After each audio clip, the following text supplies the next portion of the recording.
Hello everyone. So Metro brand जो leading footwear company है, इस पे आज हम डिस्कशन करेंगे। बिजनेस मॉडल हमने काफ़ी डिटेल में ऑलरेडी कवर किया हुआ है इस कंपनी का Q2 रिजल्ट के साथ में, तो उसका लिंक आपको इस वीडियो के डिस्क्रिप्शन में मिल जाएगा। इन ब्रीफ अगर हम बिजनेस मॉडल समझे इस कंपनी का, तो मेट्रो ब्रांड जो है वो काफ़ी डिफरेंट है कंपेयर टू रिलैक्सो या बाटा इंडिया। बिकॉज इनकी जो टारगेट कस्टमर्स हैं वो अपर मिडिल क्लास या प्रीमियम कस्टमर जो हैं उनको मेनली ये कंपनी टारगेट करती है। विजा विज रिलैक्सो ऑब्वियसली मासेस को टारगेट करता है। तो थोड़ा सा काफ़ी डिफरेंट बिजनेस मॉडल है इस कंपनी का। देन इनके पास खुद के ब्रांड्स तो हैं, मेट्रो, मोची, ये इनके खुद के ब्रांड्स हैं। इसके अलावा इंटरनेशनल ब्रांड्स का भी काफ़ी स्ट्रॉन्ग पोर्टफोलियो है इनके पास। लाइक फिटफ्लॉप है इनके पास, उसके अलावा क्रॉक्स है। अभी लास्ट ईयर इन्होंने फीला को एक्वायर किया था। देन रिसेंटली अभी इन्होंने फुट लॉकर, जो यूएस की काफ़ी बड़ी स्पोर्ट्स एंड एथलेजर सेगमेंट के अंदर आती है वो कंपनी, उसको इन्होंने ऑनबोर्ड किया अपने प्लेटफॉर्म के अंदर। सो ये जो अभी ईयर चल रहा है 2024, इसके अंदर ये फुट लॉकर की रिटेलिंग भी करेगी इंडिया में। तो इससे इनका इनका जो प्रेजेंस है वो स्पोर्ट्स एंड एथलेजर सेगमेंट के अंदर भी बढ़ जाएगा, premium sports and athleisure segment के अंदर। इस स्पेस में, लिस्टेड स्पेस में, कैंपस एक्टिववेयर है जो स्पोर्ट्स एंड एथलेजर सेगमेंट में है, बट वो प्रीमियम में नहीं है। उनका जो एवरेज सेलिंग प्राइस है वो बिलो 1500 है। विजा विज मेट्रो ब्रांड का 50% रेवेन्यू जो है वो उनका 3000 के अबव प्राइसिंग वाले प्रोडक्ट से आता है। So that is the reason कि वो कंपनी प्रीमियम कस्टमर्स को टारगेट करती है। तो ये ओवरऑल इनका बिजनेस मॉडल है। नाउ अगर हम रिजल्ट देखें कि इस क्वार्टर में परफॉर्मेंस कैसी रही है कंपनी की, तो इनका जो रेवेन्यू है वो 6% से ग्रो हुआ है on a Y basis. Margins में डिक्लाइन आया, 34% के मार्जिन्स थे वो कम होकर के 31% पे आ गए हैं। एंड नेट प्रॉफिट में भी एक बड़ा फॉल आया, 12% से अगेन इनका नेट प्रॉफिट डी ग्रो हुआ है इस क्वार्टर के अंदर। लास्ट एक दो क्वार्टर से हम कंटिन्यूसली देख रहे हैं कि नेट प्रॉफिट इनका ग्रो नहीं हो रहा है, नेगेटिव ग्रोथ आ रही है नेट प्रॉफिट के अंदर। मेजर रीज़न है उसका कि एक तो जो इन्होंने एक्विजिशन किया था लास्ट ईयर, क्रेवाटेक्स, जो कि फीला के प्रोडक्ट्स की रिटेलिंग करता था इंडिया में, उसका इन्होंने एक्वायर किया उसको लास्ट ईयर। सो उसकी इंटीग्रेशन कॉस्ट लगी, एंड क्योंकि वो एक लॉस मेकिंग कंपनी थी तो उसका एक नेगेटिव इम्पैक्ट पड़ रहा है इनके पैट के ऊपर।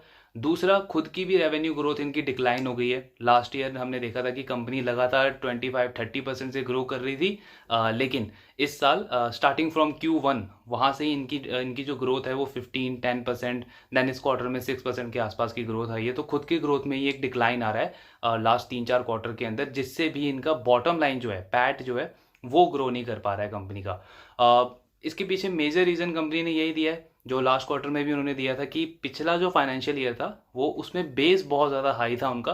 बिकॉज कोविड के बाद ऑब्वियसली 1-1.5 साल तक वेडिंग्स, फंक्शंस या फिर ट्रैवलिंग वगैरह बिल्कुल ही बंद थी। सो जो 2022 था, 2023 था, उसमें काफ़ी एक रिवेंज बाइंग आई थी कंज्यूमर्स की। एंड वहाँ पे लोग, स्पेशली जो प्रीमियम कस्टमर्स हैं, जो लग्जरी कस्टमर्स हैं, जो अपर मिडिल क्लास है, उनको ऑब्वियसली वैसे भी इन्फ्लेशन का इतना ज़्यादा नेगेटिव इम्पैक्ट नहीं पड़ा था, उनकी अफोर्डेबिलिटी पे कोई इशू नहीं था। सो वहाँ पे बहुत हेल्दी डिमांड थी। And that is the reason कि कंपनी पूरे फाइनेंशियल ईयर में बहुत ईजिली 25-30% पे ग्रो कर रही थी। यूजली जो इन्होंने गाइडेंस दिया है अपनी ग्रोथ का, वो 15-18% के आसपास दिया है, यानी कि मिड टू हाई टीन के आसपास। लेकिन ये नंबर्स क्यों नेगेटिव लग रहा है? बिकॉज जो थर्ड क्वार्टर गया है अभी, अक्टूबर टू दिसंबर वाला, इसमें बहुत सारे फेस्टिव ओकेशंस थे। नवरात्रि जो यूजली सेकंड क्वार्टर के अंदर फॉल करते हैं इंडिया में, वो इस बार थर्ड क्वार्टर में शिफ्ट हो गए थे। देन दिवाली था, हॉलीडेज थे, क्रिसमस एंड न्यू ईयर्स के, काफ़ी सारे वेडिंग्स ओकेशंस थे। सो एक बहुत ही स्पेशल क्वार्टर रहता है ये जो थर्ड क्वार्टर होता है। इसमें जो ये रिटेलर कंपनीज होती हैं, इनमें बहुत अच्छी ग्रोथ विटनेस की जाती है। फॉर एग्जांपल जब हम सेंको की बात करते हैं, तो उनका जो बिजनेस अपडेट आया है उसमें उन्होंने 25% की ग्रोथ शो करी है अपने थर्ड क्वार्टर में। सिमिलरली कल्याण का भी पूरा रिजल्ट तो नहीं आया, बट उन्होंने बिजनेस अपडेट शो किया है जिसके अंदर 40% की ग्रोथ आई है उनकी इंडिया ऑपरेशन के अंदर। तनिष्क का भी 24-25% की ग्रोथ आई है इतने हाई बेस के ऊपर।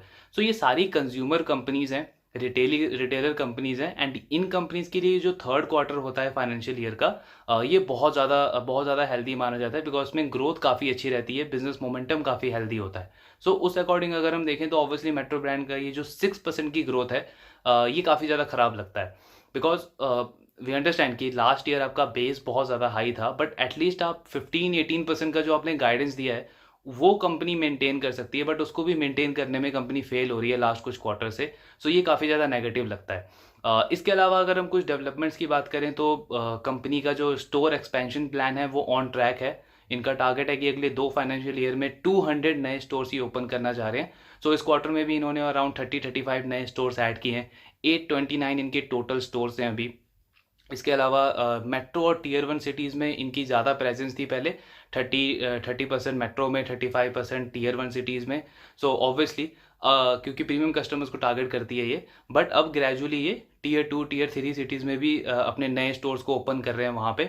सो दिस शोज़ कि कंपनी धीरे धीरे एक पैन इंडिया प्लेयर बन रहा है। एंड सिर्फ मेट्रो सिटीज़ में ही नहीं, अपनी एक्सपेंशन जो है ये टीयर 3 टीयर 4 सिटीज़ में भी कर रहे हैं। सो ये एक बहुत अच्छी चीज़ है कि ओवरऑल तो बिजनेस मोमेंटम बहुत ज़्यादा हेल्दी नहीं चल रहा है, ग्रोथ बहुत ज़्यादा अच्छी नहीं है, बट इसके बावजूद एक्सपेंशन प्लान जो है कंपनी का वो काफ़ी अच्छा है।